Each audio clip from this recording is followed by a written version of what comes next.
وخاتم الأنبياء وعلى آله الأتقياء وعلى أصحابه الأصفياء. أما بعد فأعوذ بالله من الشيطان الرجيم. بسم الله الرحمن الرحيم. قد أفلح المؤمنون الذين هم في صلاتهم خاشعون. وقال سبحانه وتعالى إن الصلاة تنهى عن الفحشاء والمنكر. وعلى فويل للمصلين الذين هم عن صلاتهم ساهون. صدق الله العظيم. اللهم صل وسلم وبارك على سيدنا محمد وعلى آله وصحبه. السلام علينا وعلى عباد الله الصالحين. اما بعد. ماشاءاللہ آپ نے درود شریف پڑھا. یہ درود شریف جو ہے یہ بیان سے پہلے اس لیے میں آپ کو عرض کرتا ہوں کہ حدیث صحیح میں آیا کہ حضور علیہ السلام نے فرمایا کہ بندہ جو درود شریف پڑھتا ہے اللہ کی رحمت اس پر نازل ہوتی ہے. 10 رحمتیں کم از کم نازل ہوتی ہیں. تو میں سوچتا ہوں کہ بھئی جب ہدایت بندے کو تب بھی ملے گی جب اللہ کی رحمت اس پر ہوئی. تو اس سے پھر بیان واز سمجھ بھی زیادہ آتا ہے کہ اللہ کی رحمت متوجہ ہوگی اس کی طرف شروع سے ہی اللہ کی رحمت متوجہ ہوئی تو سننے میں سمجھنے میں آسانی ہوتی ہے. دوسرے چند چیزیں آج جس طرح آپ کو نماز کے متعلق بتانا ہے. قرآن مجید اور حدیث شریف میں تقریباً 10 قسم کی نماز کا ذکر ہے. ایک نماز وہ ہے جو بندے کو خدا تک پہنچا دیتی ہے. ایک نماز وہ ہے وہ جہنم تک بھی پہنچا دیتی ہے. اس کا بھی قرآن مجید میں تذکرہ ہوا جو ابھی آیت میں نے پڑھی. فویل للمصلین الذین هم عن صلاتهم ساہون. تو علماء تفسیر نے لکھا ہے کہ ویل جو ہے یہ ایک جہنم کی بھی وادی ہے. وہ ہے جو جنت الفردوس تک بندے کو لے جاتی ہے. ایک نماز وہ ہے کہ جو بندے کو معراج پر لے جاتی ہے. ایک نماز وہ ہے وہ بندے کو نیکی کی طرف لے جاتی ہے, اچھائیوں کی طرف. اور ایک نماز وہ ہے جو بے حیائی اور برائی سے دور لے جاتی ہے, وہ بھی نماز ہے ایک. اور ایک نماز وہ ہے وہ جب بندہ پڑھتا ہے اللہ کی لعنت. تو اس طرح یہ مختلف قسم کی نمازوں کا تذکرہ آتا ہے قرآن مجید اور حدیث شریف میں. اب سوچنے والی بات ہے آپ اسی پڑھ رہے ہیں. ایک نماز بھی ہے جو منہ پر مار دی جاتی ہے. مطلب یہ ساری نمازوں کا تذکرہ مختلف احادیث قرآن مجید کی آیتوں میں. آپ پہلے تو پڑھتے ہی بندے کم ہیں. آپ سوچنے والی بات ہے آپ کون سی پڑھ رہے ہیں. ایک نماز وہ ہے جس کو پڑھنے والا قائم کرتا ہے, قائم ہونے والی نماز. وہ پڑھتا نہیں, قائم کرتا ہے. تو نماز پڑھنے کا حکم نہیں ہے, نماز قائم کرنے کا حکم ہے. وَيُقِيمُونَ الصَّلَاةَ. تو یہ دیکھیں میں نے آپ کو گن کے بتا دیں کہ مختلف یہ قسم کی نمازیں جس کا قرآن مجید حدیث شریف میں اشارہ ملتا ہے. سوچنے والی بات یہ ہے کہ آپ کون سی پڑھ رہے ہیں. اور آج جو ہے ہم نے وہ نماز, اس نماز کو سیکھنا ہے جو معراج پر لے جاتی ہے. اور یہ کوئی دور کی بات نہیں. ابھی گھنٹے ڈیڑھ بعد آپ میں سے کئی لوگ پڑھیں گے یہاں اللہ اکبر کہیں گے اور ان کی روح مکہ شریف کی طرف, مسجد نبوی کی طرف, مسجد اقصی کی طرف اور آسمانوں کی طرف سفر شروع کر دے گی. اور ان کو نظر بھی آئے گا وہ سفر شروع کر رہے ہیں. زندگی 10 سال ہو گئے, 20 کتابیں پڑھ رہے ہیں, پوچھ رہے ہیں, نماز میں خشوع کیسے پیدا ہو، نماز میں یہ ہو، وہ سیکھی ہی نہیں۔ یہ تو چند گھنٹوں چند دنوں کی بات ہے۔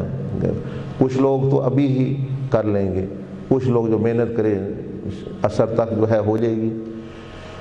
تو اس لیے یہ اللہ کا فضل ہے۔ میں نہیں آپ کو ہمیشہ کہتا ہوں کہ اللہ کے فضل سے ہونی ہر چیز، نہ آپ کی محنت سے، نہ میری محنت سے، نہ آپ کی توجہ سے، نہ میری۔ یہ اسباب ہیں وہ ہم اختیار کرتے ہیں۔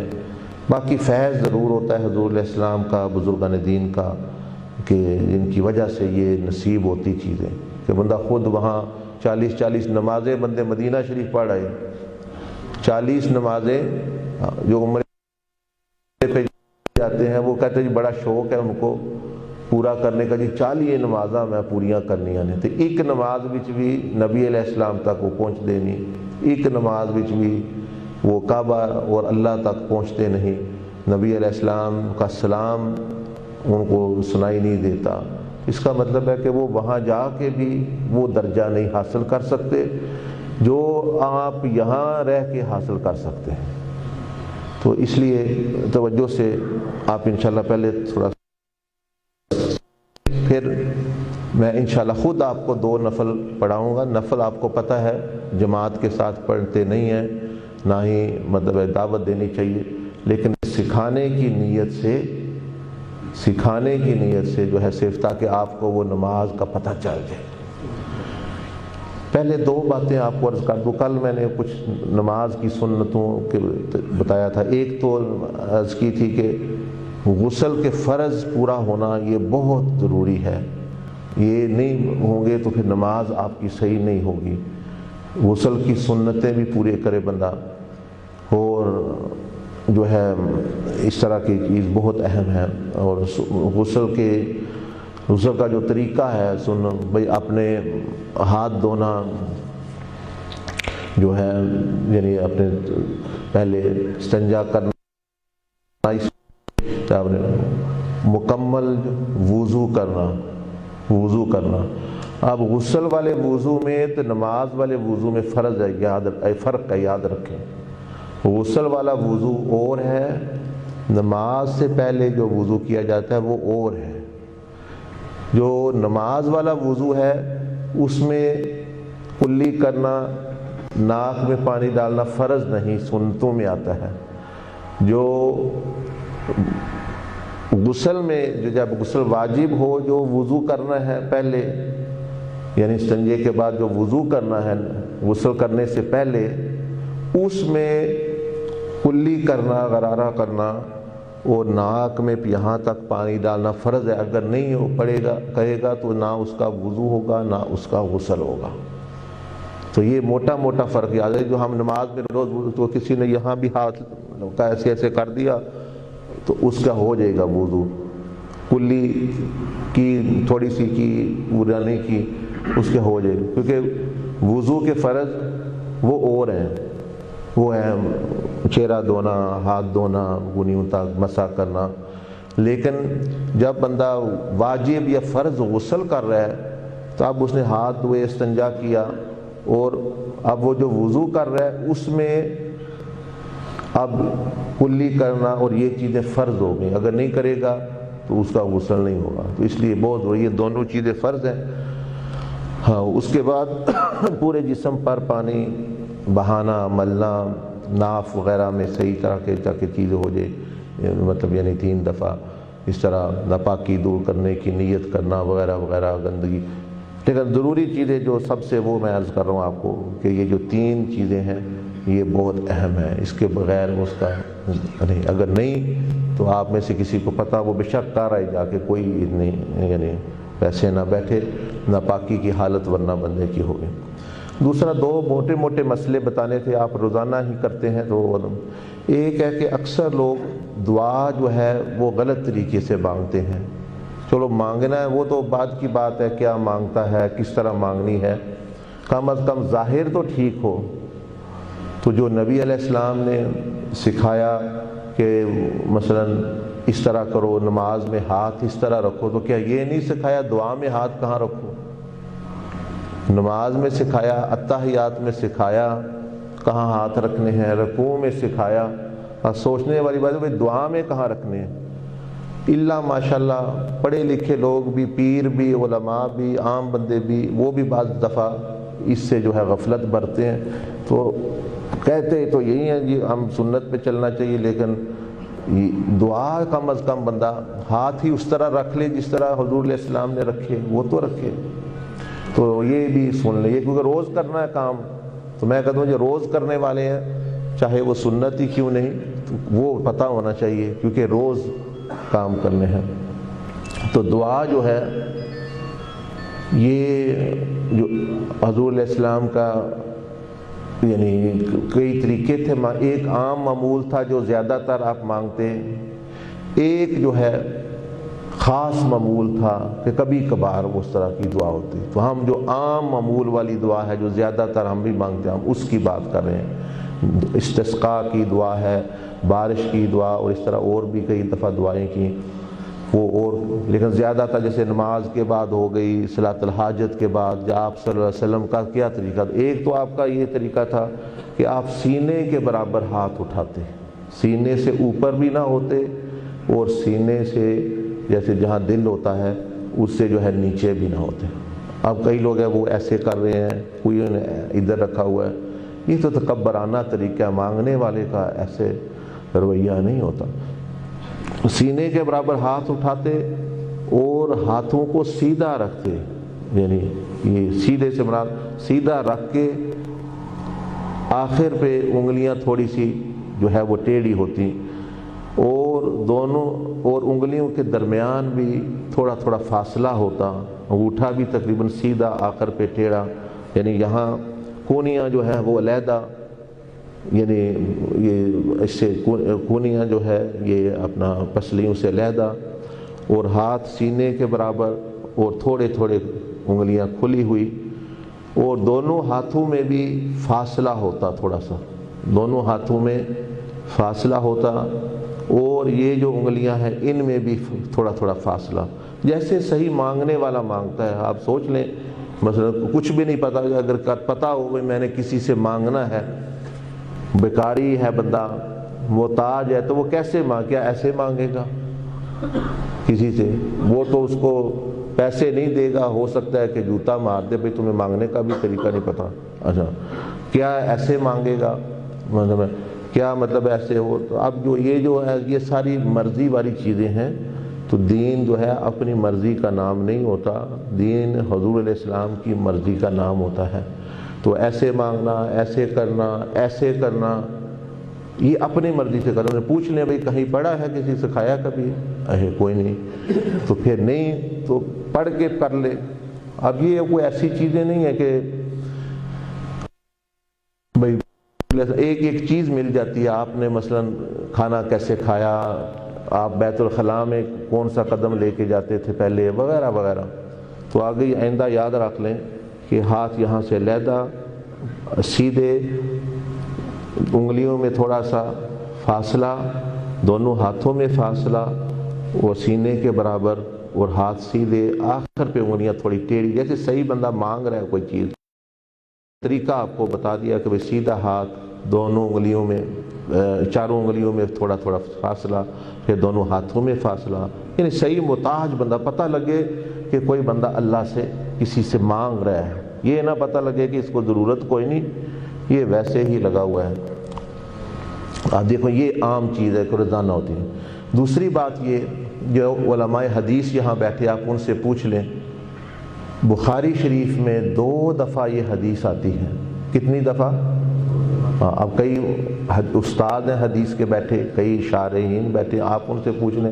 میں تو دیکھے کوئی نہ دعویٰ ہے علم کا نہ عمل کا، یعنی ٹوٹا پھوٹا جو علماء کرام بزرگان دین سے سن کو بتا دیتے ہیں۔ وہ فرماتے ہیں، امام بخاری 2 دفعہ انہوں نے روایت کیا کہ جب یہ جو حضور علیہ السلام ذکر کرتے نماز کے بعد جو ہے، وہ فرماتے ہیں کہ صحابہ کرام رضوان اجمعین کے دور میں، نبی علیہ السلام کے دور میں، جو ارد گرد والے گھر تھے، ارد گرد والے مسجد نبوی کے ارد گرد، ان کو پتہ چلتا نماز کا ختم ہو گئی ہے۔ نماز ختم ہونے کا کیسے پتہ چلتا؟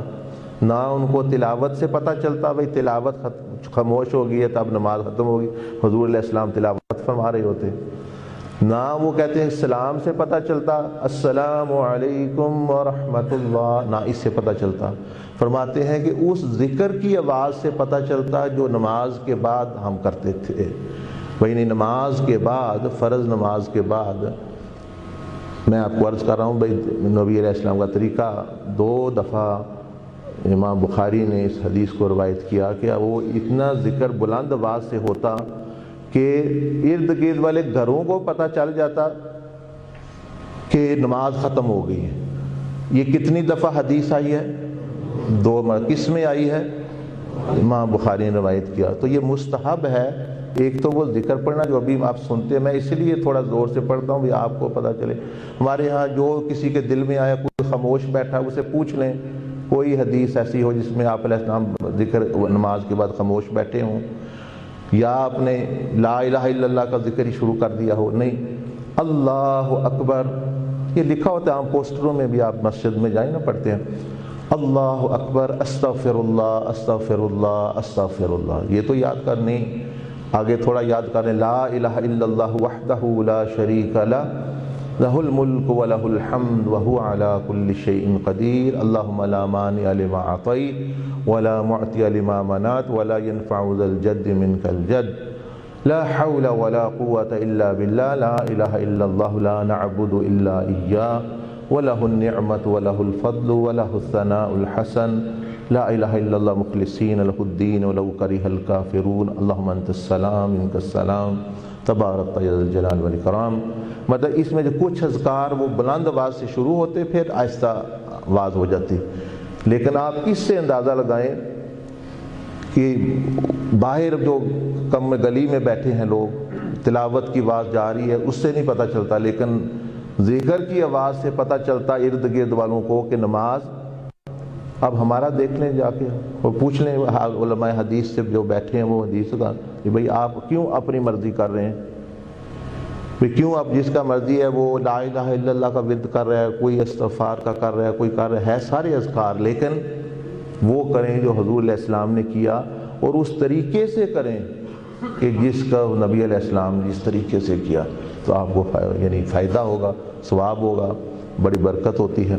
تو یہ دعا کا بھی آپ نے سن لیا، ظاہر طریقہ کیا ہے، اور نماز کے بعد کا ذکر بھی مستحب سن لیا کہ بھئی کم از کم اللہ اکبر استغفر اللہ یہ ایسے کہے۔ باقی پھر اپنے آیت الکرسی پڑھتا ہے، تسبیحات پڑھتا ہے، وہ یعنی وہ بھی 3 قسم کی تسبیح ہیں، یہ بھی آپ کو بتا دوں۔ ایک ہے 10 دفعہ پڑھنے والی، 10 دفعہ سبحان اللہ، 10 دفعہ الحمدللہ، 10 دفعہ اللہ اکبر، ایک یہ بھی ہے۔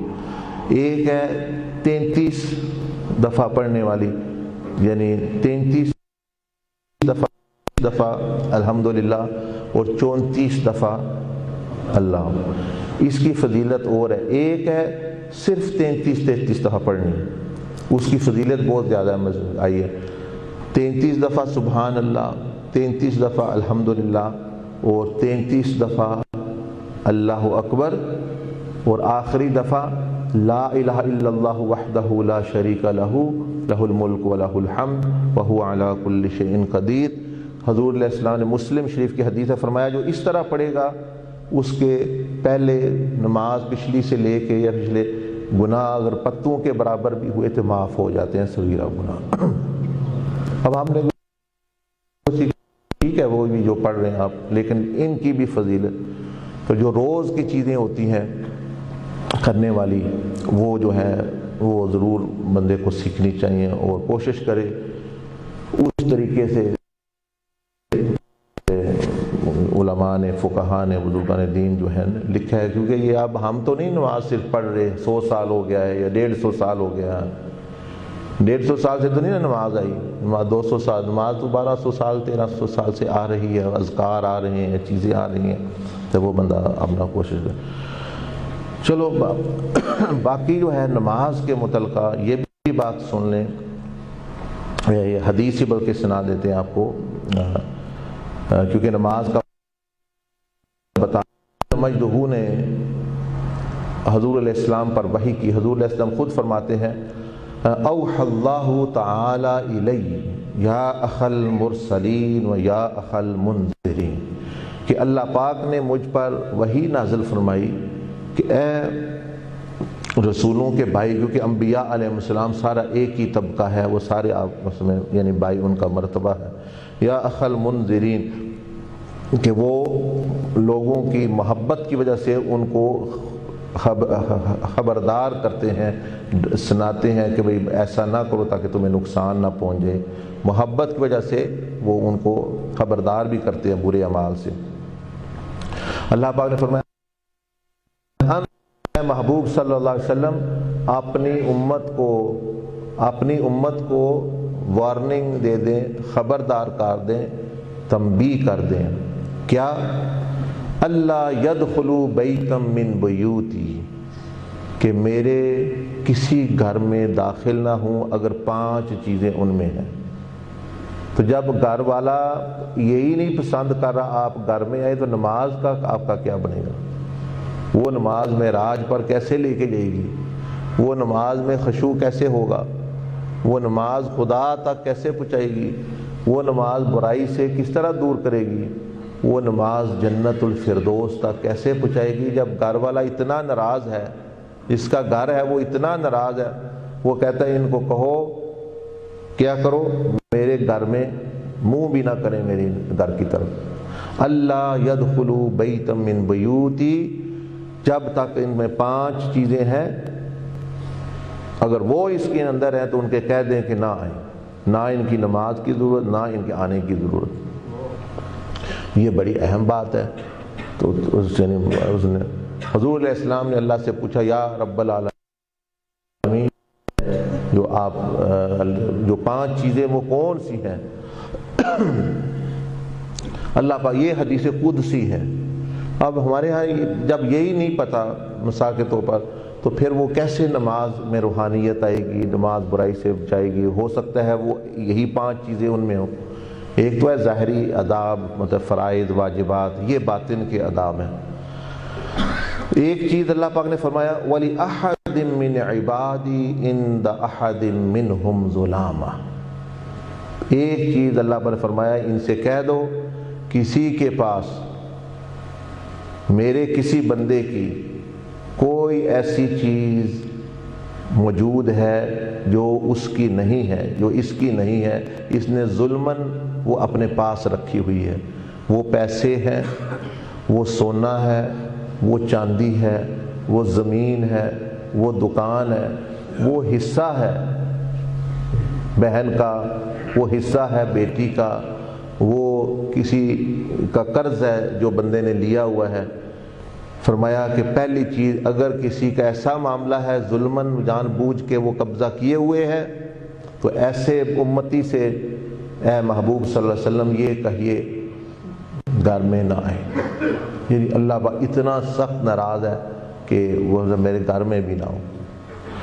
یا اللہ اگر وہ آ جائے تو پھر کیا ہوگا؟ اگر وہ بتائے نہ، ہم تو چلو بتائیں گے ان کو جن کو جو بتائے نا یہ چیز ہے، کہے میں تو اپنی نماز پڑھ رہا ہوں جی مجھے کیا۔ اللہ پاک نے فرمایا آنے دو، اگر ایسی طرح آتا ہے آنے دو، فَإِنِّي أَلْعَنُهُ مَا دَامَ قَائِمًا بَيْنَ يَدَيَّ يُصَلِّي حَتَّى يَرُدَّ تِلْكَ الظُّلَامَ، فرمایا آنے دو، ہر لفظ پر اس پر لعنت پڑے گی، جتنے وہ میری تعریف کرے گا میری طرف سے لعنت پڑے گی۔ سبحانک اللہ کہے گا، میں تو کہتا ہوں میرا بندہ میری تعریف کر ہے، لیکن اس پر میری لعنت پڑے گی۔ سبحانہ رب، سجدے میں جائے گا میری لعنتیں پڑے گی، رکوع میں جائے گا میری لعنتیں پڑے گی، اور ذکر پڑے گا میری لعنت پڑے گی، یہاں تک کہ حتیٰ یرد تلک الظلام، یہاں تک کہ وہ چیز واپس نہ کرے اس بہن تک، اس بیٹی تک، اس بھائی تک، اس بندے تک جو اس نے قبضہ کیے ہوئے ہیں۔ اب آپ سوچیں مائی نمازیں کیسے یہ آپ کو اللہ تک پہنچائیں اور معراج پر لے کے جائیں اور جنتوں میں لے کے جائیں اور سکون دیں۔ مطلب ہے کہ یعنی ہمارے ویسے ایسے لوگ ہوتے ہیں کہ اپنا رکھے ہیں، بندر بانٹ شروع کر دی، والد صاحب فوت ہو گئے، جس کے حصے جو کچھ آیا وہ رکھ لیا، بہنیں اپنی جگہ، بیٹیاں اپنی جگہ، قرض لیا واپس ہی نہ کیا، کاروبار میں شرکت کی آدھا حصہ کھا گئے کسی کا، اور یہاں تک کہ میاں بیوی کو بھی اجازت نہیں ایک دوسرے کی چیز، آپ بیوی سے پیسے لیے واپس نہیں کر رہے آپ، وہ بھی اس میں شامل ہے۔ ہوتی ہے خامند کی لک لے، ایک دفعہ آپ نے بیوی کو دے دیا، اب یہ نہیں ہے اس بیچاری سے میں لے لیا۔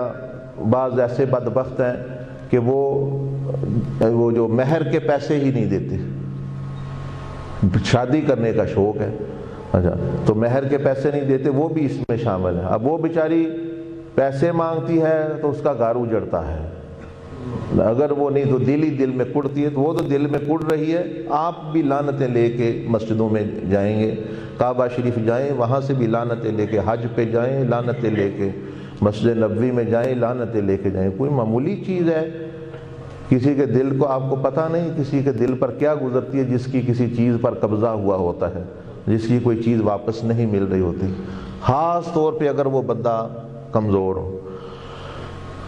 تو یہ چیز مطلب ہے، یعنی ایک یہ چیز فرمائی، یعنی 5 چیزیں اللہ پاک نے اس حدیث میں قدسی میں ارشاد فرمائی، اس میں سے یہ ہے۔ تو اس لیے بڑا ضروری ہے کہ یہ چیزیں بندہ اگر وہ واقعی وہ نماز پڑھنا چاہتا ہے وہ واپس کرے، یا اگر یہاں بیٹھا ہوا ہے بات ایسی ہے نیت کرے، پکی سچی ٹھکی نیت کرے کہ میں نے وہ واپس کروں۔ اچھا اس میں وہ لوگ بھی شامل ہیں میرے جیسے جو زکوٰۃ نہیں دیتے، مطلب زکوٰۃ کے پیسے آپ کے پاس ہیں، اب دی نہیں نہ ارادہ ہے، اب وہ ہیں کس کے؟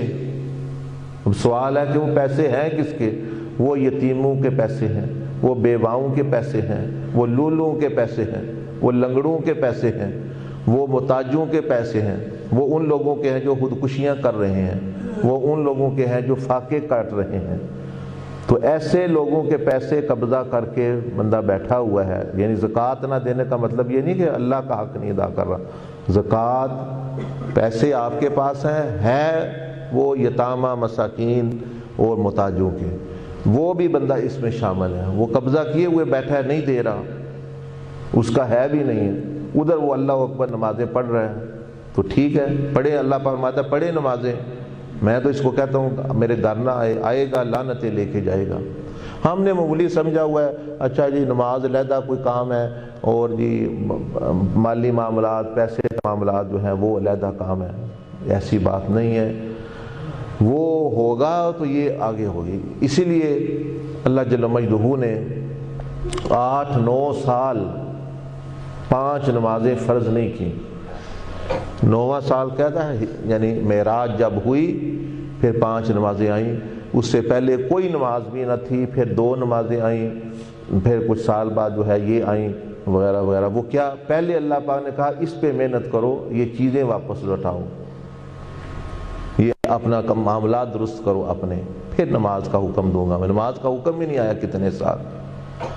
تو اس لیے آپ دیکھ رہے ہیں جو بیچارے نہیں پڑھ رہے وہ تو ویسے ہی فارغ ہیں، جو پڑھ رہے ہیں ان کا بھی بعضوں کا یہی حال ہے، وہ ان کی نماز وہ کہتے ہیں نماز سکون نہیں ملتا، خدا یہ کیا؟ میں کہہ رہا ہوں ایک دن میں بندے کی روحانی اس کی روح معراج پر جا سکتی، ایک دن میں سیکھ کے۔ ابھی دیکھیں گے آپ جو بندے صحیح مخلص ہیں جن کے یہ معاملے پاک، ابھی آپ کو 10 15 20 بندے ملیں گے، 25 جو ہے وہ خود بتائیں، میں نہیں کہتا پڑھاؤں گا میں، روح ان کی سفر کرے گی۔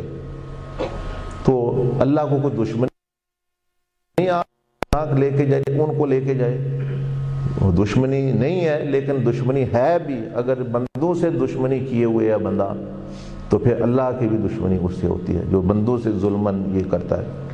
تو اس لیے اس معاملے کو صاف کریں، یا کم از کم نیت کریں میں نے واپس جا کے دے دینی ہے چیزیں، جس کی ہے معافی بھی مانگنی ہے، سارا کچھ کرنا ہے، بہن ہے بیٹی جو بھی ہے اس کو، بھائی ہے، یا کم از کم معافی مانگے، معافی تلافی کرے، بیوی ہے خامد ہے، جس نے بھی کسی کا رکھا ہوا ہے حق وہ اپنا دے، یا اجازت لے، اور اجازت بھی اس طرح لے کہ بھئی واپس دینا ہے۔ اور نبی علیہ الصلوۃ والسلام نے اپنی امت سے معافی مانگی جانے سے، دنیا سے جانے سے، پردہ فرمانے سے پہلے۔ بھئی مسجد نبوی میں آپ تھے، آپ نے فرمایا اگر کسی نے کا میرا لین دین ہو، کسی کے پیسے میں نے دینے ہیں تو وہ اپنا مطالبہ کر لے، میں دے دوں گا، نہیں تو آپ دیکھ لیں حضور علیہ السلام کی اتنی بڑی مثال۔ تو یہ بات اپنے ذہن میں، دل میں بالکل کان کھول کے ڈال لیں، یہ نماز واز میں کچھ چیز نہیں ملنے والی آپ کو اگر یہ معاملہ ہے اس طرح ہے، لعنت ملے گی، وہ بندہ جو ہے خود سوچ لے۔ پھر لعنت کا مطلب کیا ہوتا ہے؟ لعنت کا مطلب ہوتا ہے کہ اللہ اپنی رحمت اس بندے سے ہٹا لیتا ہے، اس کی زندگی پھر رحمت کے بغیر شیطانی زندگی، بے برکتی اور یہ چیزیں، وہ چیز بھی نہیں ملتی، یعنی بے سکونی میں اپنا وہ زندگی گزارتا ہے۔ تو اس لیے بعض مرتبہ بعض لوگوں کو ذکر اذکار میں کثرت ہے اور پیسے میں بھی وہ گڑبڑ کرتے ہیں، اس سے رشوت لینا، اب یہ رشوت لینا یا کسی سے کوئی ناجائز چیز لینا یہ بھی اس میں شامل ہے کہ اس نے ناجائز پیسے لے رہا ہے لوگوں سے ساتھ وغیرہ وغیرہ۔ تو یہ بڑا اہم معاملہ، یہ ہوگی کتنی چیز، 5 میں سے کتنی ہے؟ یہ پہلی ہے۔ یہ دوسرا فرمایا ان کو یہ کہیے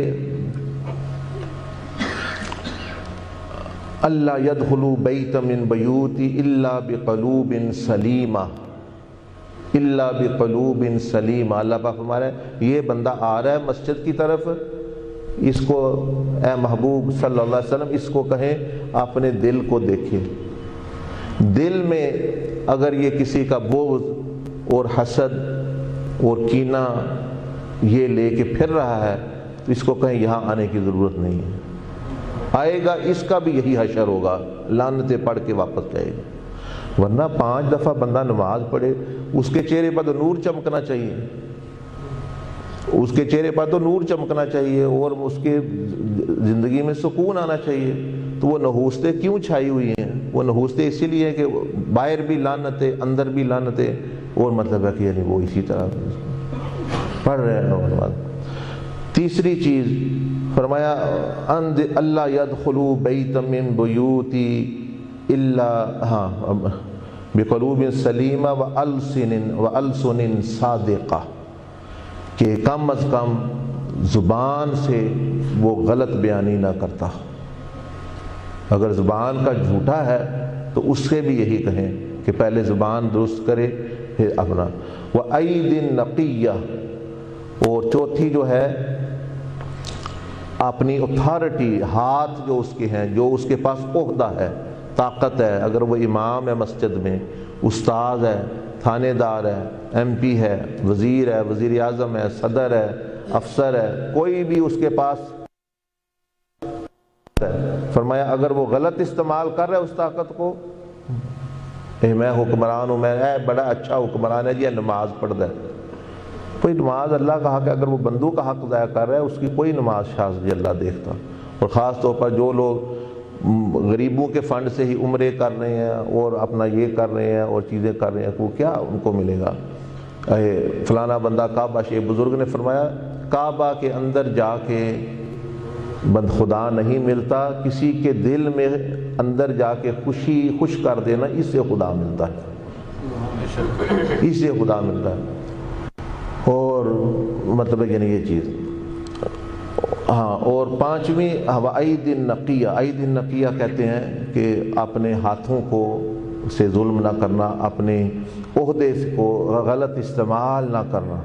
ہمارے ہاں آپ کو تو نہیں، ہمارے پاس آتے رہتے بچیاں آتی ہیں، بچیاں عورتیں آتی ہیں، وہ کہتی ہیں شہروں میں وہ نوکریاں کرتی ہیں، میں نہیں کہہ رہا ان کو کرنی چاہیے نہیں کرنی چاہیے، لیکن وہ جو بتاتی ہیں نوکریاں کرنے جاتی ہیں، وہ کہتی ہیں ہم نوکری لینے جاتے ہیں ڈاکٹری کی، تو وہ ہمیں برائی کی دعوت دیتے ہیں، کہتے ہیں ہم آپ کو نوکری تب دیں گے آپ ہمارے ساتھ جو ہے شیطانی کام کرو، مثال کے طور پر تعاون کرو، یا پھر وہ کر لیتی ہیں نوکری، وہ پھر جو اس کے اوپر ہے، کسی نے سیکٹری رکھی ہوئی ہے، کسی نے نرس رکھی ہوئی ہے، کوئی ڈاکٹر صاحب ہیں انہوں نے، وہ ان کا جو ہے اپنا جو ہے یعنی استحصال کرتے ہیں، اور یعنی اپنے عہدے کو غلط استعمال کرنا، کوئی شاگرد آ گیا، کوئی مریدہ ہے، کوئی مطلب یعنی اس طرح کے جو لوگ ہیں، تو جو بندہ اپنے عہدے کا غلط استعمال کرے گا، اللہ پاک فرما رہا ہے یہ بندہ میرا بندہ، اس کو کہو کعبے میں بھی نہ آئے،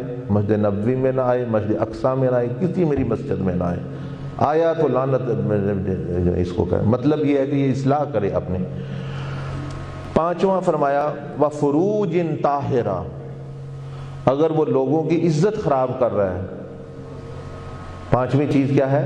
اگر وہ لوگوں کی عزت خراب کر رہا ہے، بہو بیٹیوں بہنوں کی دوسروں کی عزت خراب کر رہا ہے، میسج، اب بچیاں بیچاری بتاتی رہتی ہیں، کئی لوگ ان کو خواہ میسج کرتے رہتے ہیں، کئی لوگ ای میل کرتے رہتے ہیں، کئی ان کی پکچریں بناتے رہتے ہیں، کئی ٹیلی فون کرتے ہیں، کئی ویسے جو ہے خط لکھتے رہتے ہیں، اس طرح کی چیزیں، اور مطلب یعنی ان کی عزت کو نقصان کرنے کی کوشش۔ فرمایا ایسے بندوں کو کہہ دیں بھائی میں اتنا سخت ناراض ہوں، اتنا سخت ناراض ہوں کہ وہ میرے گھر میں نہ آئے، اگر گھر میں آئے لعنت پڑے، اگر گھر میں آ کے بھی نماز تو باہر کیا ہو رہا ہوگا ان کے اوپر، وہ تو اللہ کے غضب میں، وہ تو چلتے پھرتے بم پھر رہے ہیں۔ پھر کہیں گے گھر سے بیماری نہیں ختم ہوتی، قرضہ نہیں ختم ہوتا، برکت کوئی نہیں ہے، جھگڑے نہیں ختم ہوتے۔ تو اللہ پاک کے پاس تو ہر ایک کا علاج ہوتا ہے نا، اگر آپ بڑے ہیں اس کے اوپر، اس شیر کے اوپر سوا شیر بھی ہوتا ہے، آپ چودھری ہیں آپ سے بڑا چودھری بھی ہوگا، آپ بدماش ہیں آپ کے اوپر بھی کوئی بدماش ہوگا، آپ ایم این اے ہیں تو ایم این اے کے اوپر، وہ دیکھیں ایم این اے یہ بڑے، وہ ٹکٹ لینے کے لیے وہ اپنے لیڈر کی کس طرح چاپلوسیاں کرتے ہیں، اتنی اللہ کی کریں تو ولی بن جائیں، ہمیں ٹکٹ دے دو، ہمیں ٹکٹ دے دو، دوسرے ہے ووٹ دے دو۔ تو مطلب یہ ہے کہ ہر ایک کے اوپر کوئی ہوتا ہے، وہ ایک ذات ہے جس کے اوپر کوئی نہیں، وہ اللہ جل جلالہ، وہ ایک ذات ہے جس کو کسی سے پوچھنے کی ضرورت نہیں، وہ اللہ ہے۔ تو اس لیے جو ہے وہ بندے کو، تو یہ باتیں اللہ پاک نے حدیث قدسی میں، اب آپ کہیں گے او ہم نے تو یہ سنا ہی نہیں تھا پہلے، بھئی سنا نہیں تو یہ کس کا قصور ہے؟ بھئی یہ تو 1400 سال سے حدیث آ رہی ہے، اور قرآن مجید بھی واضح کرتا ہے فَوَيْلٌ لِّلْمُصَلِّينَ الَّذِينَ هُمْ عَنْ صَلَاتِهِمْ سَاهُونَ الَّذِينَ هُمْ يُرَاءُونَ وَيَمْنَعُونَ الْمَاعُونَ فَذَلِكَ الَّذِي يَدُعُّ الْيَتِيمَ وَلَا يُحُضُّ عَلَىٰ طَعَامِ الْمِسْكِينِ، یہ اسی کی تفسیر میں ہے۔ آگے اللہ پاک نے اس حدیث میں فرمایا اگر وہ بندہ ان چیزوں سے توبہ کر لے، نیت کر لے، توبہ صحیح طریقے سے کر لے، فرمایا فَإِن فَعَلَ، اگر وہ ان سے رک جائے کہ یا اللہ مجھے تو پتہ ہی نہیں تھا، میں اب توبہ کر لوں گا یا توبہ کر لی ہے صحیح، فرمایا يَكُونُ سَمْعَهُ الَّذِي يَسْمَعُ بِهِ، فرمایا اگر وہ توبہ کر لے، وہ میں اتنا قریب کر، پھر اگر وہ نماز پڑھنے آئے میں اس کے کان بن جاؤں گا جس سے وہ سنتا ہے، وَأَكُونُ بَصَرَهُ الَّذِي يُبْصِرُ بِهِ، میں اس کی آنکھ بن جاؤں گا جس سے وہ دیکھتا ہے، میں اس کے ہاتھ بن جاؤں گا جس سے وہ پکڑتا ہے۔ یعنی مطلب یہ کہ پہلے اس کے اعضاء شیطان کے لیے استعمال ہو رہے تھے، اس کی ہاتھ، اس کی آنکھیں، اس کے کان، اس کے جو بھی ہے زبان، اب جو ہے اس کے اعضاء میری اطاعت میں خرچ ہو رہے ہیں، میری اطاعت میں لگے ہوئے۔ اب اللہ فرماتا ہے میں بھی اس کو فیض دوں گا، اپنے یعنی قدرت کا اپنا نور دوں گا۔ اور فرمایا وَيَكُونُ مِنْ أَوْلِيَائِي، میں اس کو اپنے ولیوں میں داخل کر لوں گا، ایسی ایک نماز بھی ولیوں وَأَصْفِيَائِي، ولیوں میں نہیں، اس کو اپنے چنے ہوئے بندوں میں داخل کروں گا۔ اور قیامت کے دن آئے گا وَيَكُونُ جَارِي، قیامت کے دن آئے گا اپنے پڑوس، یعنی اللہ اپنے قرب میں جگہ دوں گا، خاص قرب الہی میں، خاص عرش الہی کے پاس۔ وَيَكُونُ جَارِي، اور کن کے ساتھ ہوگا؟ مع النبیین والصدیقین والشہداء والصالحین، اور وہ پڑوسی ہوگا میرا یعنی اللہ کا قرب میں، انبیاء کے پاس، صدیقین، شہداء، صالحین، کیونکہ یہ لوگ ایسے ہی تھے، یہ کسی پر ظلم نہیں کرتے تھے، یہ ہاتھ ان کے پاک تھے، آنکھیں ان کی پاک تھیں۔ گویا اللہ پاک کہتا ہے وہ میری آنکھیں ہیں، یعنی میری آنکھوں بن جاتا ہوں، مطلب یہ کہ میری اطاعت میں، جس طرح مثلا مجھے کسی پر اعتماد ہو تو میں کہتا ہوں جی اس کے ہاتھ کو میرا ہاتھ سمجھنا، اس کے ہاتھ کو میرا ہاتھ سمجھنا۔ اب یہ نہیں میرا ہاتھ بن گیا اس کا ہاتھ، مطلب یہ ہے کہ وہ اس پر اعتماد ہے، وہ غلط نہیں، میری مرضی کرے گا۔ تو جب اللہ کی مرضی کے مطابق اعضاء 7 اعضاء ہو جاتے ہیں تو اللہ پاک پھر جو ہے وہ یہ بھی فیض دیتا ہے۔ تو یہ تو آپ کو میں نے پہلے سنادی حدیث شریف، اس لیے کہ آپ کو پتہ ہو کہ بھئی یہ کام ہم نے بھی چھوڑنے ہیں اگر آپ وہ نماز چاہتے ہیں۔ اور جنہوں نے چھوڑے ہوئے ہیں یا توبہ کر لی ہے، ابھی آپ دیکھیں گے، سیکھیں گے۔ ابھی 2 نفل میں انشاءاللہ سکھانے کے لیے پڑھاؤں گا۔ میں پھر عرض کر رہا ہوں کہ نفل جماعت میں نہیں، یہ اللہ کی علیحدہ پڑھنے اب کا تعلق جوڑے، یہ اس لیے ہوتے ہیں۔ اس لیے یہ جتنے اپنے کمرے میں پڑھیں، جتنے گھر میں پڑھیں۔ نماز مسجد میں بندہ پڑھتا ہے تو جماعت سے ساتھ پڑھتا ہے تو وہ 27 گنا ثواب مثلا، اور نفل مسجد میں پڑھے گھر میں پڑھے گا وہاں 27 گنا زیادہ ثواب ملتا ہے نفل گھر میں پڑھنے کا۔ نفل کا الٹ معاملہ ہے، اس کا ثواب اکیلے میں تنہائی میں زیادہ ہے، فرض کا ثواب وہ جماعت اور جو ہے مسجد میں ہے۔ اس لیے حضور علیہ السلام اکثر جو ہے وہ نوافل سنتیں یعنی وہ ادا فرماتے علیحدہ گھر میں، اور جو ہے فرائض جو ہے مسجد میں۔ تو یہ ایک حدیث تھی، میں نے کہا دوسروں کو بھی بتائیں جو پڑھ رہے ہیں اور نمازیں پڑھ رہے ہیں، کہ بھائی صاحب جس طرح کپڑے پاک ہونے چاہیے، جسم پاک ہونا چاہیے، کپڑے حلال کے ہونے چاہیے، اور جی اپنا یہ شرطیں پوری، جسم پاک ہونا چاہیے، اسی طرح یہ بھی 5 چیزیں ہیں نماز کی۔ اب جن لوگوں نے، اللہ ارادے کو جانتا ہے، جن نے ارادہ کر دیا صحیح توبہ کا، انشاءاللہ ان کے لیے رکاوٹ نہیں بنے گی۔ اور جو میری طرح اندر سے گیلے ہیں جی کرنا اپنی وجہ سے، صاحب مجھے تو کوئی نہیں کچھ ہو رہا، مجھے تو کچھ نہیں، اب وہ اپنے دل کو ہی اپنا جب صاف نہیں کرنا، اللہ کو کون دھوکہ دے؟ اللہ کو جو دھوکہ دے سمجھ، تو اس لیے اللہ کو صاف بندے پسند ہے، ستھرے بندے پسند ہے، پاک بندے پسند ہے، سیدھے بندے پسند ہے، اور بے ایمان بندے نہیں۔ دیکھیں ابو جہل کا نام تھا عمر، کیا نام تھا؟ عمر۔ اور ایک اور جو عمر بن خطاب اور عمر بن حشام، تو ابو جہل جو تھا اور عمر بن خطاب رضی اللہ عنہ، ان دونوں کے لیے نبی علیہ السلام نے دعا کی، یا اللہ اس میں سے جو تجھے پسند ہے اس کو ذریعے اسلام کی مدد فرما، کیونکہ یہ دونوں طاقتور لیڈر ٹائپ لوگ تھے اور حکمران قسم کے بندے تھے۔ آپ کہتے ہیں کہ ابو جہل نے تو ابھی تک ایسا نہیں کیا کہ وہ جا کے حضور علیہ السلام کے سامنے آپ کو قتل، لیکن حضرت عمر بن خطاب اس وقت جو مسلمان، انہوں نے یہ کیا کہ میں جا کے ان کو شہید کر آتا ہوں۔ یعنی اس نے زیادہ بے باکی سے کام لیا، اس نے نہیں اتنا لیا، ویسے وہ پیچھے سازشیں کرتا، ان سازش کے پیچھے بھی وہ خود ہی تھا، لیکن ایسا ظاہری طور پر وہ اتنا جرأت اس نے نہیں کی۔ اب کیا بات ہے کہ ایک بندہ حضور علیہ السلام کو شہید کرنے، وہ اس کو اللہ اتنا درجہ دے کہ پوری امت میں دوسرے نمبر پہ آپ کا مقام ہو جاتا ہے، اور وہ جو ہے وہ بدبخت اسی طرح مر جاتا ہے۔ علماء نے لکھا ہے وجہ یہ ہے کہ وہ حضرت عمر جو تھے وہ جو صحیح سمجھتے تھے اس وقت وہ کفر میں تھے، تو لیکن سمجھتے تھے میں ٹھیک ہوں، اندر کوئی بے ایمانی نہیں، وہ سمجھے واقعی مسلمان غلط ہیں، میں ٹھیک ہوں، اصل دین ہمارا ہی ٹھیک ہے، اس میں بھی وہ سچے، بھائی میں سچا ہوں، اندر بے ایمانی نہیں، تو اس کو تو اللہ ہدایت دے دیتا ہے بعض مرتبہ۔ جو بندہ پتہ نہیں، جس کو یہ نہیں، یہ جو تھا بدبخت، یہ اندر سے یہ جانتا تھا یہ سچے، لیکن میری حکمرانی چلی جائے گی، میرا یہ ہو جائے گا بھائی اندر سے، تو اس اللہ پاک نے اس کو پھر نہیں دیا۔ تو اللہ پاک بھی فرماتا ہے وَهُوَ أَعْلَمُ بِالْمُهْتَدِينَ، اللہ بہتر جانتا ہے کہ ہدایت پر جو ہے اور ہدایت کن کو جو ہے اپنا دینی ہے۔ خیر یہ تو ایک چند باتیں ہوں، آپ کو نبی علیہ السلام کے ظاہری دعا کا آداب بتایا ہے، آپ کا ذکر کا طریقہ بتایا ہے، اور جی آپ کو جو ہے اپنا یہ ابھی نماز کی حدیث سنائی ہے۔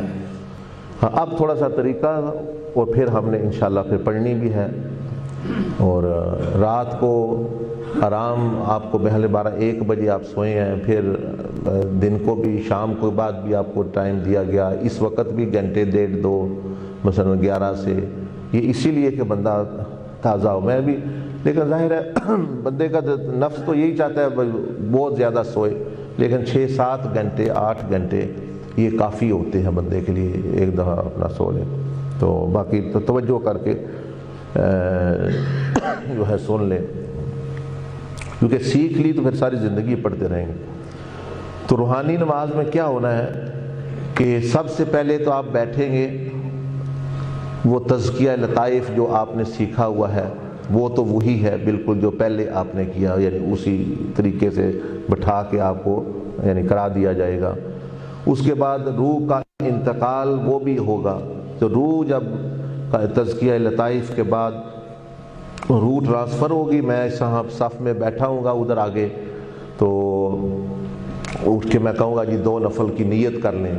پھر آپ 2 نفل کی نیت کر لیں گے، اور پھر آپ کا روحانی سفر جو ہے وہ معراج جو ہے وہ شروع ہو جائے. وہ روحانی سفر کرنا کیسے ہے؟ پہلے مثلا یہ دیکھیں، مثلا ہم یہاں کھڑے ہیں، تو پہلے آپ نے روح نے کوشش کرنی آپ نے کہ یہ پرانی مسجد نبوی، پرانے دور نبوی، نبی علیہ السلام کے دور کی طرف جائے. کیونکہ جب روحانی دنیا میں بندہ جاتا ہے اس میں آگے پیچھے جا سکتا ہے. جس طرح خواب ہوتی ہے، پیچھے چلا جائے 1200 سال پہلے کی خواب آ گئی، بعد کی آ گئی اس میں. تو دور نبوی گویا آپ کی روح سفر کرتے ہوئے میرا اس طرف جا رہی ہے. جسم یہیں ہے، وہ پڑھ رہا ہے، خاموش ہے. یہ توجہ کے ساتھ دیکھیں کیونکہ ابھی آپ نے کرنا بھی ہے. پھر اس کے بعد وہ مدینہ شریف کے پہاڑوں، مکہ شریف کے پہاڑوں سے، احد سے ہوتی ہوئی جو ہے مدینہ منورہ پرانی مسجد نبوی میں وہ آپ کوشش کرنی ہے، وہ تصور آئے، وہ جائے. پھر حضور علیہ السلام کی جو پرانی مسجد تھی یہ ہے مسجد نبوی. اس کی طرف دیکھیں، یہ نبی علیہ السلام کے گھر تھے. ماڈل ابھی بھی مدینہ شریف میں یہ ابھی بنا ہوا ہے، انہوں نے رکھا ہوا ہے، محفوظ رکھا ہوا ہے کہ تاکہ آپ عمرے پہ جائیں، حج پہ جائیں تو یہ ضرور دیکھ کے آئیں. وہاں پورا میوزیم ہے. یہ تھے مثلا یہ اما عائشہ صدیقہ رضی اللہ، یہ آگے سیدہ کائنہ سیدہ فاطمہ الزہرا، اور ساتھ ہی پھر دوسرے ازواج کی یہ جو تھا حصہ جہاں حضور علیہ السلام نماز پڑھاتے تھے، اس چھپر کے، کھجور کے چھپر کے نیچے، جو اب جو ہے یہ ریاض الجنہ ہے، وہاں سے لے کے ادھر تک. وہ بھی بزرگوں نے لطائف لکھے ہیں، اشارات لکھے ہیں کہ یہ حصہ کیوں ریاض الجنہ ہے. یہ ساری مسجد نبوی تو مسجد نبوی ہے، لیکن یہ حصہ کو جنت کا ٹکڑا کیوں کہا گیا؟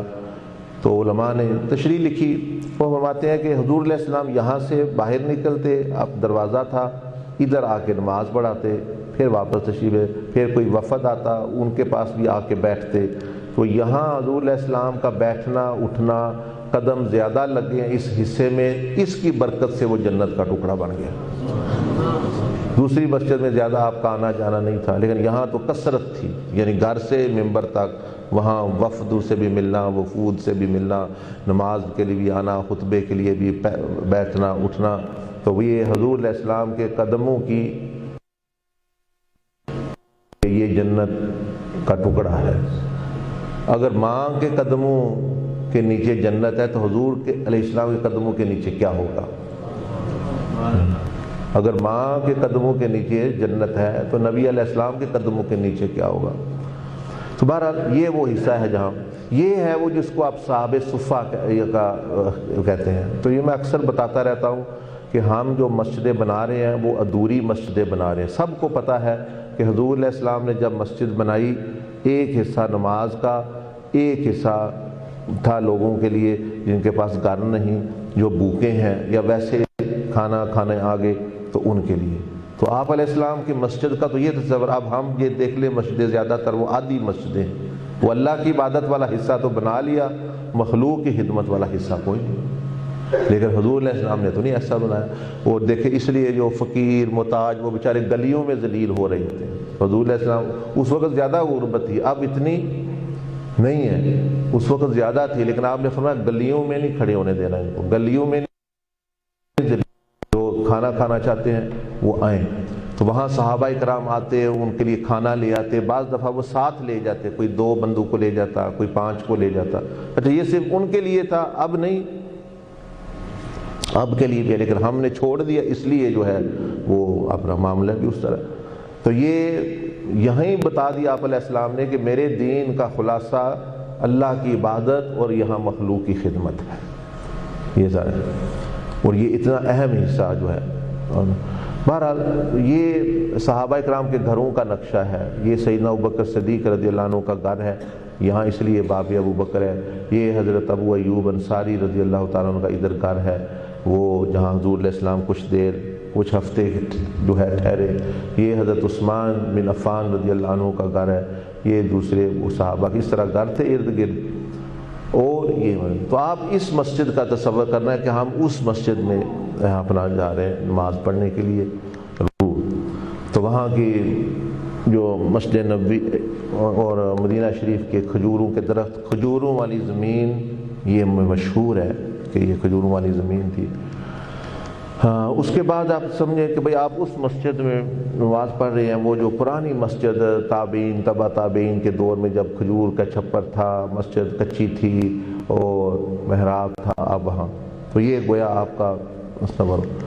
اس کے بعد جو ہے معراج تو شروع آگے چلتی ہے، پھر آپ کعبہ شریف کی طرف آپ کی روح سفر کیا۔ مثلا کئی بندے ایک رکعت ادھر پڑھیں گے، دوسری رکعت وہ ادھر کعبہ شریف چلے گی، وہ بھی پرانا کعبہ، یعنی مطلب جبل نور اور مکہ کے پہاڑوں سے ہوتے ہوئے پرانا کعبہ شریف، اس کے نزدیک بس نماز ادا کرنا پرانے کعبہ۔ اب وہاں بعض دفعہ ملائکہ بھی بعض دفعہ لوگوں کو نظر آ جاتے، بعض دفعہ کوئی بزرگ بھی، کوئی صحابہ میں سے انبیاء، جیسے کسی کا ہے اللہ نے جو دکھانا ہے کسی کو۔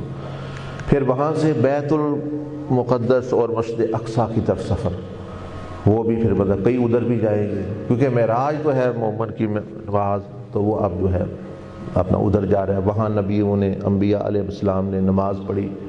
یہ دیکھیں، یہ ساری مسجد اقصیٰ کا حرم ہے، یہ ساری ہی مسجد اقصیٰ ہے۔ اب یہ نہیں کہ یہ ہے وہ ہے، صرف یہ بنی ہوئی یہ ہے، کیونکہ حضور علیہ السلام جب آئے، جب معراج کی رات گئی، یہاں کچھ بھی نہیں، یہاں میدان تھا، یہ ایک میدان تھا، بعد میں آ کے جو ہے وہ اپنا، لیکن اس جگہ کیونکہ یہ حرم ہے، سلیمان علیہ السلام کا تخت یہاں رہا ہے، انبیاء کرام یہاں آتے رہے۔ یہ جو قبلہ پہلے کہتے ہیں نا، پہلے قبلہ جیسے کعبہ ایک پتھر ہے اور اس کی طرف منہ کر کے، وہ پتھر ادھر ہے، یہ جو ہے اپنا سنہری کو بھائی صخرہ اس کو کہتے اس لیے صخرہ پتھر کو کہتے ہیں، اس کے نیچے ایک بہت بڑا پتھر ہے کہ جو پہلے قبلہ تھا اس کی طرف رخ ہوتا تھا۔ جو ہے اب کے دور میں یہ تھوڑا سا حصہ چھتا ہوا ہے، یہ خالی ہے، لیکن ہے یہ سارا حرم ہے مسجد اقصیٰ۔ اب یہ مسلمانوں کے پاس ہے، یہودیوں کے پاس جو ہے وہ کیا ہے، وہ ادھر کی ایک دیوار ہے یہ والی باہر، وہ بھی باہر سے وہ اپنی عبادت کرتے ہیں اور چلے جاتے ہیں۔ لیکن جب یہ آپ سنتے ہیں وہاں لڑائی ہوگی مسجد، وہ یہ ہوتا ہے کہ جب کوئی مذہبی تہوار ہوتا ہے ان کا، تو وہ کہتے ہیں بھائی 99% حصہ تو سارا نبیوں کا مسلمانوں نے لیا ہوا ہے، اور وہ بھی انہی نبیوں کو مانتے ہیں سارے، تو وہ کہتے ہیں ہمیں بھی جانا ہے۔ تو پھر وہ عوام ان کے جو ہے جلوس کی شکل میں، کئی دفعہ فوج تو منع کرتی ہے لیکن وہ آ جاتے ہیں اندر زور دے کر، پھر مسلمان ادھر سے روکتے ہیں، پھر وہاں یہ لڑائی ہو جاتی ہے، جنگ ہوتی ہے۔ لیکن فی الحال جو ہے یہ سارا حصہ سارا مسلمانوں کے قبضہ میں ہے، اندر کوئی یہودی نہیں آتا، ادھر عام طور پر باہر رہتے ہیں صرف مسلمان، وہ بلکہ انہوں نے خود اپنی پولیس کھڑی کی ہوئی ہے، جو یہودی ہو اس کو نہیں جانے دیتے وہ اندر، مسلمان ہو تو اس کو جانے دیتے ہیں۔ تو یہ حصہ وہ ہے۔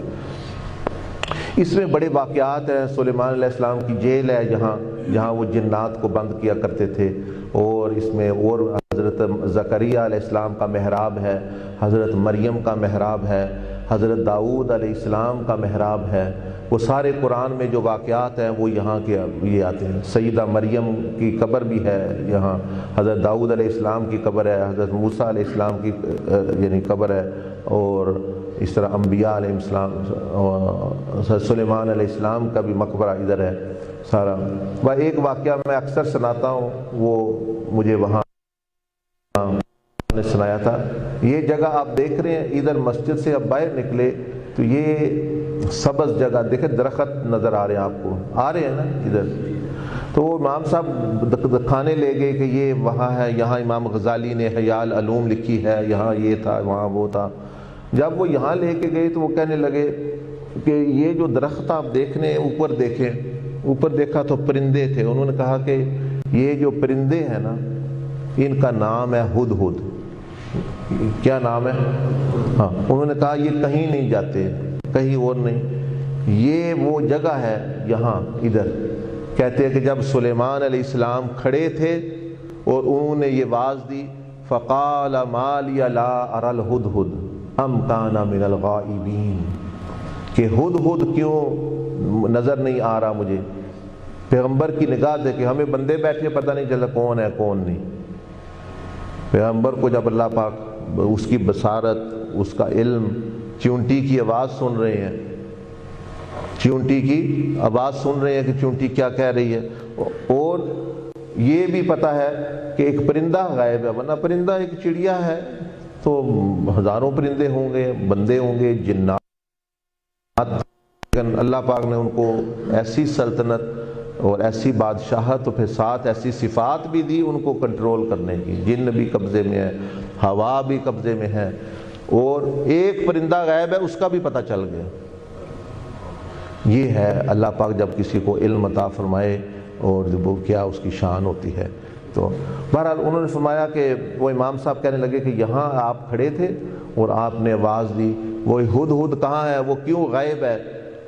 تو وہ کہتے بعد میں وہ آیا. تو کہتے ہیں کہ ان کے یہ بلانے کی برکت ہے کہ آج 3000 سال ہو گیا ہے وہ پیغمبر کی آواز پر لبیک کہہ رہے ہیں، ہدہد ادھر آتی.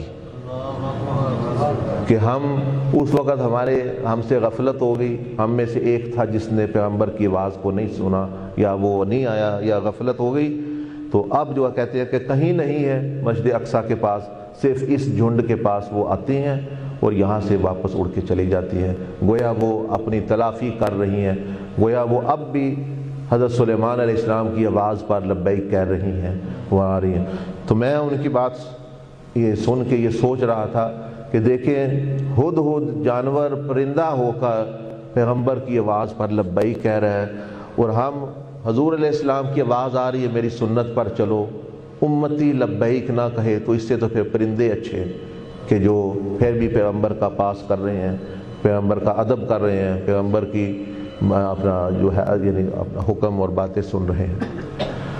تو خیر یہ پھر یہاں نماز انشاءاللہ مسجد اقصیٰ میں بندہ روحانی طور پر پڑھے گا ادھر، اور پھر مسجد اقصیٰ سے ہوتے ہوئے آسمانوں کی طرف پہ سفر ہوتا ہے. معراج بندے کی جو ہے آسمانوں کی طرف. آسمان کیسے ہیں ہم نہیں جانتے، کیا ہے جہاں جو آپ میں سے لوگ جائیں گے وہ دیکھ لیں گے. لیکن تصور جو ہے بادلوں کے اوپر آسمان کے دروازے ہیں کیسے ہیں ہم نہیں جانتے، فرشتے کیسے ہیں ہم نہیں جانتے، بیت المعمور ہے، ساری چیزیں ادھر ہے، بہت ساری مخلوق ہے. وہ بندہ جو جائے اس کو جو ہے پتہ لگے گا اپنا. یہ بہرحال یہ تصور دیا گیا ہے کہ بھئی آسمانوں کے اوپر بھی، بادلوں کے اوپر بھی اللہ کی عبادت ہوتی ہے آسمانوں میں، اور وہاں کے عظیم دروازے ہوں گے جہاں نبی علیہ السلام جب گئے وہ دروازے بڑے بڑے کھولے گئے اور وغیرہ وغیرہ. تو آسمانوں کے اوپر بھی ہم کہیں زمین پہ ہوں، تحت الثری میں ہوں، یہاں ہوں، آسمانوں کے اوپر جائیں، جنتوں میں جائیں، اللہ کی عبادت کرنی ہے، اللہ کی شکر گزاری کرنی ہے. حضور علیہ السلام اوپر بھی گئے، آپ نے نماز پڑھی، مسجد اقصیٰ میں گئے نماز پڑھی، عرش کے پاس گئے وہاں بھی سجدہ کیا. تو مومن کا، اللہ کے بندے کا یہ کام ہے. تو یہ مختصر سا آپ کو بتایا گیا ہے. یہ بھائی یعنی اگر بندہ جائے ہوگا تو وہ مشاہدہ تو خود بندہ کرے گا، لیکن یہ صرف جو ہے اشارات دیے ہیں کہ بھئی یہ ہمارا روٹ سفر جو ہے وہ اس طرف اپنا جائے گا. پہلے اب جو ہے تزکیہ لطائف کرنا ہے، صفوں میں بیٹھ جائیں گے کیونکہ کعبہ شریف ادھر ہے تو اس لیے صفوں میں بیٹھیں گے، اور وہ پہلے وہ آپ کو دکھا دیں گے تزکیہ، پھر دہرا دیں گے، کئی بندے بھول جاتے ہیں وہ تزکیہ لطائف کا. اور پھر وہاں بیٹھ کے میں کراؤں گا تزکیہ تھوڑا 2 منٹ 2-3 منٹ، اور اس کے بعد پھر آپ صفوں میں بیٹھے ہوں گے، میں کہوں گا نیت کر لیں، اللہ اکبر کروں گا، آپ بھی نیت باندھ لیں گے 2 نفلوں کی سیکھنے کی نیت سے کہ ہم بھی یہ نماز سیکھ لیں، اللہ اکبر، بس اس کے ساتھ ہی آپ کا جو ہے وہ سفر شروع ہو جائے گا۔ جن کا اب نہ ہوا وہ کل ہو جائے گا۔ مطلب بندے تو سالوں کے سال نماز پڑھ رہے ہیں، ان کو نہیں، یہ تو دنوں کی بات ہے، اور کچھ کو تو ابھی اللہ کے فضل سے جو ہے ہو جائے گا۔ تو یہ کوئی ساتھی وہ بتا دے، وہ ایک بار لطائف کا دورال ہے، میں وہ آپ کو یاد ہو جانا چاہیے، اب تو وہ کوئی مشکل نہیں، چلے میں بھی کرا دیتا ہوں، دیکھیں وہ ہاں پریزنٹیشن وہ لگا دیں ادھر پہ۔ ہاں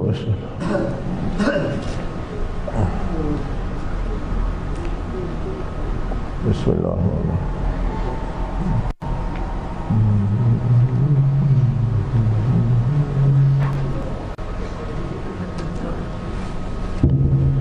ہاں یہ تھوڑا مختصر سا پھر دہرا دیتے ہیں تاکہ آپ کو یعنی دہرانے سے پہلے گزارش کر چکے ہیں، وہ جو ہے اپنی سب بند کر رہے ہیں، بار بار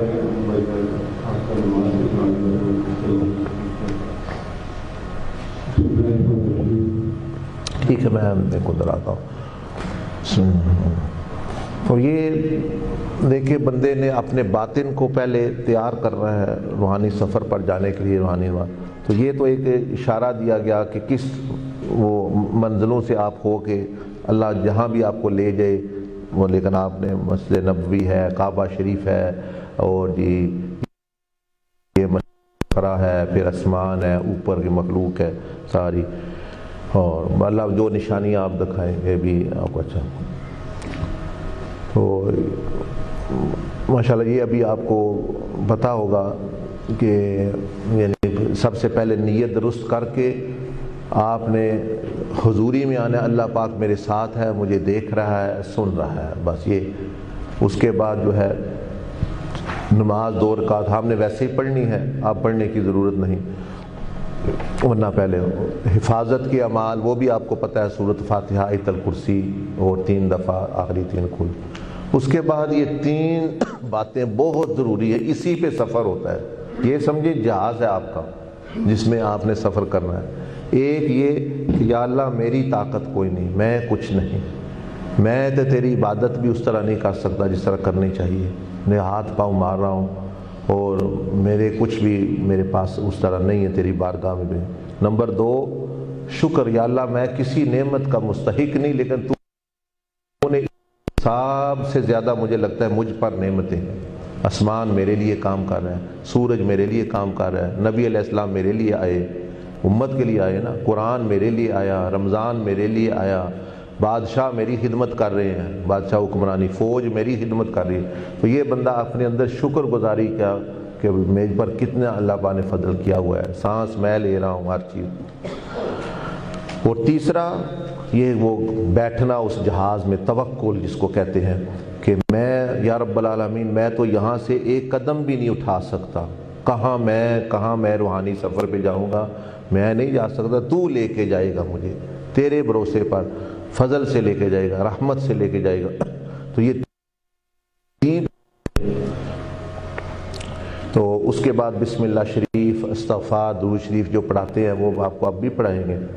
اس کے بعد آپ نے لطائف کا تزکیہ کرنا ہے، اور یہ آسان سمجھنے والی بات یہ ہے کہ نیچے والے 3 رنگ یہ سرخ ہی ہیں، یہ دیکھیے یہ سرخ ہے، سرخ سے تھوڑا سا کم ہو جائے، ناف کے اوپر زرد ہے، اس سے کم ہو جائے پیلا، یہ تو سرخی میں ہے، درمیان والا سبز ہے دل کے پاس، اوپر والے 2 نیلے ہیں، یہ ہلکا نیلا، وہ گہرا نیلا، اور اوپر صفائی کیسے کرنی ہے، بڑی آسان۔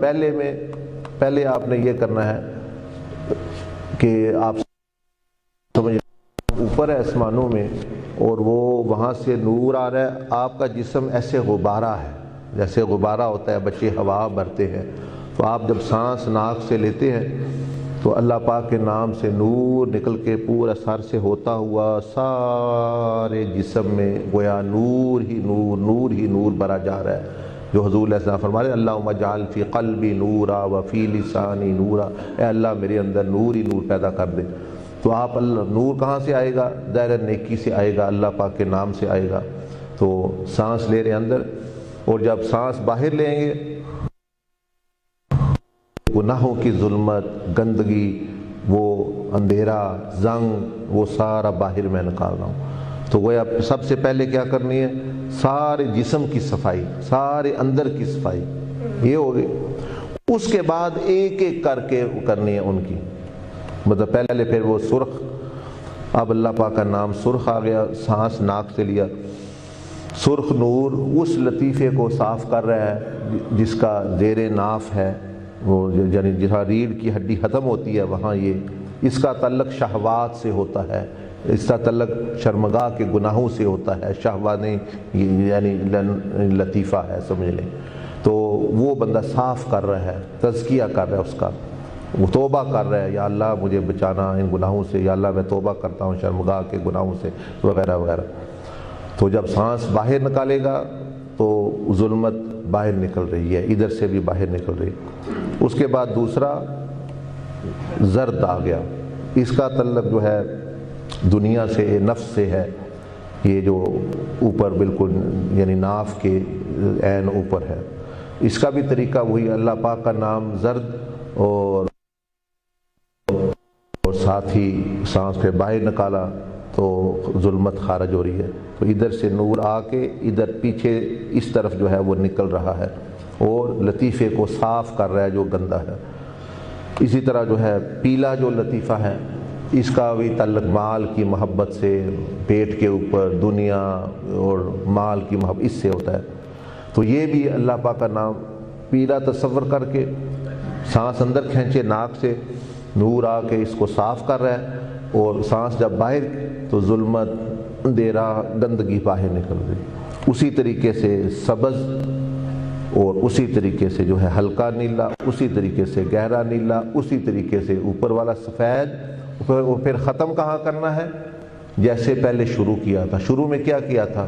سارے جسم کا کیا تھا نا غسل، سمجھ لیں سارے جسم کا غسل کیا تھا، یعنی سارے جسم کے اندر نور آ جائے۔ اب یہ 7 جب پورے ہو گئے پھر وہی کرنا ہے جو پہلے کیا تھا، اللہ کا نام پاک اوپر، اور سانس لیا، پورے جسم کو غسل دے رہے اندر، آپ نور ہی نور، اور غبارے کی طرح جسم نور سے بھر کے وہ ایسے ہلکا سا ہو رہا ہے، ہلکا سا ہو رہا ہے۔ جب ہلکا ہو رہا ہے تو سمجھے اب جسم غائب ہو گیا، لطائف بھی غائب ہو گئے، اب صرف آپ کی روح رہ گئی اور جو ہے اپنا سانس رہ گیا۔ اس کے بعد آپ نے اپنے ہی کا بھی کوئی مشکل نہیں ہے، دیکھیں بڑا آسان ہے، روزانہ شیشے میں آپ اپنے آپ کو دیکھتے ہیں، بلکہ بڑا کھڑے ہو کے بندے دیکھتے ہیں، تو جو بندہ اپنے کو بھی نہیں سوچ سکتا وہ کیوں نہیں سوچ سکتا؟ اپنے ہی کاپی ایسے تصور کرے کہ نورانی جسم وہ جو بنایا تھا وہ اب ادھر آ گیا ہے، ظلمت سے دور، گندگی سے دور ہے، پاک جسم۔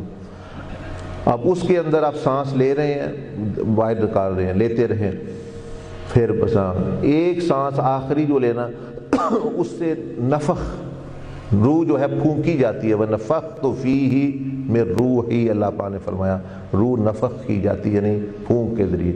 تو سانس اندر کریں گے اور پھر پھونکیں گے، اس کے ساتھ پھونک کے ساتھ ہی سمجھے روح بھی اور آپ کی عقل شعور بھی اس میں منتقل ہو گیا۔ اس کے بعد پھر جو ہے استاد کا تصور کر کے بس آپ پھر جو ہے یعنی روحانی سفر، استاد کے ساتھ ہی روحانی سفر میں آپ جس طرح بتایا مسجد نبوی، مسجد اقصیٰ، کعبہ شریف، مسجد اقصیٰ، وہ ادھر جو ہے وہ جائیں گے، یعنی اس طرح سے سمجھ آ گئی آپ کو؟ ہاں یہ تو پہلے بھی آپ نے سیکھا ہوا ہے، اب صرف جو ہے نماز کے لیے روحانی سفر میں کرنا ہے۔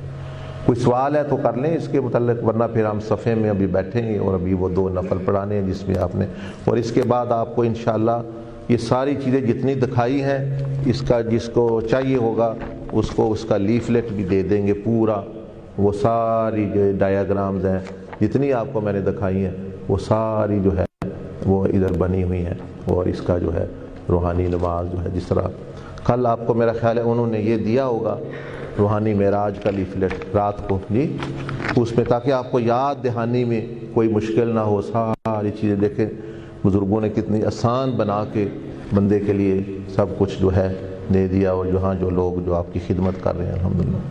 کوئی بات ہے تو پوچھ لیں اس کے متعلق، ورنہ پھر جو ہے تھوڑا سا کھڑے ہو کے آپ ایک دفعہ تازے ہو کے یعنی خون وغیرہ گردش کرے، کیونکہ پھر بیٹھنا ہے۔ بسم اللہ الرحمن الرحیم۔ تھوڑا بتاتا ہوں کہ پھر آپ رکوع میں جیسے نماز میں بیٹھنا تھوڑا تھوڑا چل پھر کے ٹانگیں وغیرہ سیدھی کر لیں، اگر بھی پھر بیٹھنا ہے تھوڑی دیر۔ اس کی نیت کیسے کریں گے؟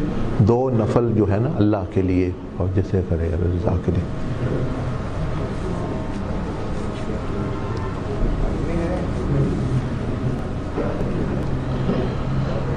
ماشاء اللہ، ان کو کہیں ادھر ہی اسپیکر رکھ دیں گے، ایک دو ادھر ہے مائک وغیرہ۔ اچھا صحیح، ایک بندہ صاحب چلے میں ہی پھر کرا دوں گا۔ میری ٹانگوں میں درد ہوتا ہے، اس کی وجہ سے میری توجہ ہٹ جاتی ہے۔ ہاں، اس کا حل یہ ہے کہ آپ کرسی پر بیٹھیں، کرسی لے لیں یا بائک سے لے آئیں تو آپ کرسی پڑی ہوئی، ہاں کرسی پہ کوئی حرج نہیں، کرسی پہ بیٹھے۔ ہاں جس طرح میں عرض کی تھی کہ اگر کسی کے بندے کے ٹانگوں کو درد ہے ہمیشہ کرسی پر بیٹھے، وہاں کرے تاکہ